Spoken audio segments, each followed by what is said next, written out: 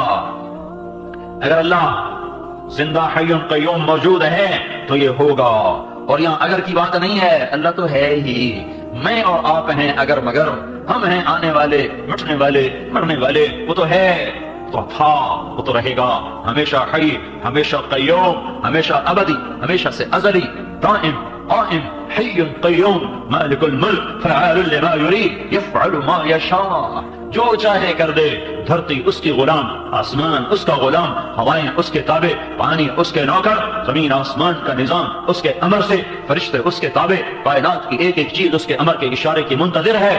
جب نافرمانیوں کے گٹر ابلتے ہیں تو پھر اللہ تعالیٰ اپنے امر کے ساتھ انہیں صاف کرتا ہے۔ تو میرے بھائیوں، سخت سخت خطرے میں معاشرہ داخل ہو چکا ہے۔ او بھائیو، کہاں تک جائے گی میری آواز مجھے نہیں پتا، تم تو سنو، اوروں کو سناؤ، تبلیغ میں پھرو، پھٹے توڑنے والوں کی منت کرو، پھٹے توڑنے والوں کی منت کرو۔ ایک آدمی نے اگر نماز چھوڑ دی، ساری کالونی کا پھٹا ٹوٹ گیا، سارے شہر کا پھٹا ٹوٹ گیا۔ 8 بازاروں میں ایک آدمی نے سود پہ کام کر لیا، ایک آدمی نے بدیانتی سے کام کر لیا تو پھٹا ٹوٹ گیا۔ اور جب 100 میں 100 بدیانت بیٹھے ہوں، 10,000 اکٹھے کرو تو ایک دیانتدار نظر آتا ہے۔ تو جب اس طرح بدیانتی کا افریت نکل چکا ہو تو اس کشتی کے ڈوبنے کے سارے اسباب مکمل ہو چکے ہیں۔ اس لیے میرے بھائیوں، میں سارے بھائیوں کی خدمت میں یہ پکار رہا ہوں، عرض کر رہا ہوں کہ توبہ کر کے اللہ کو مناؤ اور اللہ کی راہوں میں پھرو، تبلیغ میں پھرو، تبلیغ میں پھرو، لوگوں کے پیچھے پھرو، ان کی منتیں کرو۔ یہ اس وقت گھروں میں بیٹھنے کا وقت نہ نیکوں کے لیے ہے، نہ بد کے لیے ہے، نہ تاجر کے لیے ہے۔ سب سے بڑی عبادت اس وقت لوگوں کے پیچھے پھر کر ان کو تیار کرنا ہے۔ یہ امت نبیوں والا کام لے کر آئی ہے، یہ امت حضرت محمد صلی اللہ علیہ وسلم کی نائب بن کر آئی ہے۔ ساری دنیا میں پیغام حق کی آواز لگانا اس امت کے ذمہ ہے، ان کا بیٹھ جانا ان کی زندگی کا سب سے بڑا جرم ہے۔ داؤد علیہ السلام نے ایک دن مقرر کر دیا کہ آج دن میں کسی کو نہیں ملوں گا، بیٹھ کے اللہ کروں گا۔ دروازے بند کر لیے، دیواریں اونچی کر دی اور اندر بیٹھ کے اپنا ذکر میں شروع ہو گئے۔ اللہ نے 2 فرشتے انسانی شکل میں اوپر سے اندر اتار دیے۔ داؤد علیہ السلام پریشان، ففزع منهم، یہ کہاں سے آ گئے؟ تالا بند، دروازہ بند، دیواریں اونچی، سیڑھی کوئی نہیں، یہ اندر آئے کیسے؟ فلا تخف خصمان بغى بعضنا على بعض، آپ ڈرے نہیں، ہمارا جھگڑا ہو گیا ہے، اب ہمارا جھگڑا طے کر دیں، فیصلہ کر دیں۔ تو کیا ہے کہ یہ میرا بھائی ہے، له 99 نعجہ اور میں ولی نعجۃ واحدہ، اس کی 99 بھیڑیں، میری ایک بھیڑ۔ فقال اکفلنیها وعزنی فی الخطاب، کہتا تیری ایک بھی میں ہی لے لینی، تو چھاڑ دے تو میں نے دے دے۔ تو آپ ذرا فیصلہ کریں، ہم میں جھوٹا کون ہے، سچا کون ہے؟ یہ فیصلہ تو ایک بچہ بھی کر سکتا ہے۔ بھائی تو ظالم ہے۔ داؤد علیہ السلام کے پاس یہ فیصلہ بھجوایا کیوں گیا کہ داؤد تو دروازے بند کر کے بیٹھنے نہیں آیا، اگر تجھے خلوت کا شوق ہے نا تو رات کو اٹھ جا، اگر تجھے ذکر کا شوق ہے تو رات کو اٹھ جا، دن میرے بندوں کے لیے ہے، تو گوشہ نشینی کے لیے نہیں آیا، تو نبی ہے اور نبی کا کام گوشہ نشینی نہیں ہے۔ بے شک خلوت بڑی ضروری ہے، اللہ کے ساتھ تنہائی میں باتیں کرنا بہت ضروری ہیں، پر اللہ نے اپنے نبی سے کہہ دیا وہ رات کو کیا کر، دن میں نہ کیا کر، کیونکہ ان لک فی النہار سبحا طویلا، تجھے دن میں کام ہے بڑا لمبا چوڑا، تو کیا کر، اٹھ قم اللیل الا قلیلا نصفہ او انقص منہ او زد علیہ ورتل القرآن ترتیلا ومن اللیل فاسجد لہ وسبح لیلا طویلا ومن اللیل فتہجد بہ نافلۃ لک عسى ان یبعثک ربک مقاما محمودا۔ اللہ کے تعلق کے لیے خلوت ضروری ہے، اللہ سے دل لگانے کے لیے تنہائی ضروری ہے، پر اللہ نے تفریق کر دی کہ تم امت محمد ہو، تم کو دن میں بڑا لمبا کام کرنا ہے، کہنا تو یہ ہے۔ اس کو تشبیہ دی ہے تیرنے کے ساتھ، تیرنے کے ساتھ تشبیہ دینے میں اس کی عظمت، اہمیت اور تسلسل کی طرف اشارہ ہے۔ پیدل چلے والا رک جائے تو اس کو کوئی نقصان نہیں، گاڑی میں جانے والا بریک لگا رہے تو اسے کوئی نقصان نہیں، اسے جلدی پہنچنا تھا آدھا گھنٹہ دیر سے پہنچے گا، اس نے ایک گاڑی چھوڑ دی دوسری پکڑ لی، صبح کی بجائے شام کو پہنچ گیا۔ لیکن جب کوئی آدمی پانی میں اتر جاتا ہے تو اب وہ نہ رک سکتا ہے، نہ وہ آرام کر سکتا ہے، نہ وہ اپنے تیرنے کو موقوف کر سکتا ہے، جب تک کنارے پر ہاتھ نہ لگیں یا طے تک پاؤں نہ پہنچیں، اس وقت تک اسے تیرنا ہے اور تیرنا ہی ہے۔ اگر وہ سست ہوا تو پانی بہا کے لے جائے گا، اگر وہ رک گیا تو پانی کی موجوں کی نظر ہو جائے گا، اگر وہ ٹھہر گیا تو تہ اس کی قبر بن جائے گی۔ لہٰذا اسے ہر حال میں تیرنا ہے۔ اے میرے محبوب، تیرے ذمہ نبوت کا کام، تیرے ذمہ تبلیغ کا کام، تیرے ذمہ دعوت کا کام لگا ہے، تیرے لیے اب آرام کوئی نہیں ہے، تو چل اور چل اس مانجھے کی طرح جسے جب تک کنارہ نہ نظر آئے اور جب تک اس کی کشتی کنارے پر لنگر انداز نہ ہو اس کا ہاتھ چپو کو چلاتا رہتا ہے، وہ اور پتوار ساتھی بن جاتے ہیں۔ جب تک کشتی کنارے نہ لگے اس کا ہاتھ اور پتوار حرکت میں رہتے ہیں، یہاں تک کہ کشتی لنگر انداز ہوتی ہے، تب جا کر منزل آتی ہے۔ میرے محبوب تیرے لیے آرام کوئی نہیں ہے، چلو چلو اے امت محمد تمہارے لیے آرام کوئی نہیں ہے، تیرتے جاؤ یہاں تک کہ کنارے پر پاؤں لگ جائیں۔ وہ کنارہ کیا ہے؟ وَاعْبُدْ رَبَّكَ حَتَّى يَأْتِيَكَ الْيَقِينُ، وہ موت ہے۔ جب موت آئے گی تو آج تمہاری چھٹی ہو گئی، موت تک پھرنا ہی پھرنا ہے، دعوت ہی دعوت ہے۔ تبلیغ کی عظمت کو ایک لفظ سے ادھر حدیث ادھر یہ لفظ، ان دو لفظوں میں غور کرو تو بیٹھنے کی گنجائش نظر نہیں آتی۔ ہم اس کشتی کے مسافر ہیں جسے توڑا جا رہا ہے، اور یہاں بھی دیکھو عجیب بات، اللہ نے بھی تیرنے سے تشبیہ دی اور اللہ کے نبی نے بھی پانی میں کھڑا کر کے کشتی سے تشبیہ دی۔ اللہ رسول ایک ہی جگہ پر کھڑے ہیں، اللہ اس کا رسول ایک ہی مضمون کو ایک ہی تشبیہ کے ساتھ اور مثال کے ساتھ بیان فرما رہے ہیں۔ وہاں بھی ڈوبنے کا تصور ہے، یہاں بھی ڈوبنے کا تصور ہے، وہاں بھی تیرنے کا تصور ہے، یہاں بھی تیرنے کا تصور ہے، یہ دونوں آپس میں ملی ہوئی ہیں۔ یہ لفظ سبحًا طویلا اور یہ حدیث بخاری، ان دونوں میں ایسی خوبصورت مطابقت ہے کہ جیسے پانی میں تیرنے والے کے لیے جہد مسلسل ہے، یہ امت محمد رسول اللہ کی رسالت کا اقرار کرنے کے بعد اور آپ کو آخری نبی ماننے کے بعد اب ان کے لیے کوئی گنجائش نہیں ہے کہ یوں اسلام مٹتا ہو اور یوں مسلمان کی بیٹی گھنگرو باندھ کے ناچ رہی ہو، ناچ دیکھنے والا بھی کلمہ گو ہو، نچانے والے بھی کلمہ گو ہوں، اور ناچنے والے بھی کلمہ گو ہو، زنا کے اڈے چلانے والوں کا بھی یہ دعویٰ ہو کہ ہم کلمہ پڑھتے ہیں، اور شراب بیچنے والوں کا بھی دعویٰ ہو کہ ہم کلمہ پڑھتے ہیں، اور مسجدوں کو اجاڑنے والوں کا بھی یہ دعویٰ ہو کہ ہم کلمہ گو ہیں۔ جب یہ حال ہو جائے تو اس وقت مسجد میں بیٹھنے کی گنجائش نہیں چل جائے کہ دکان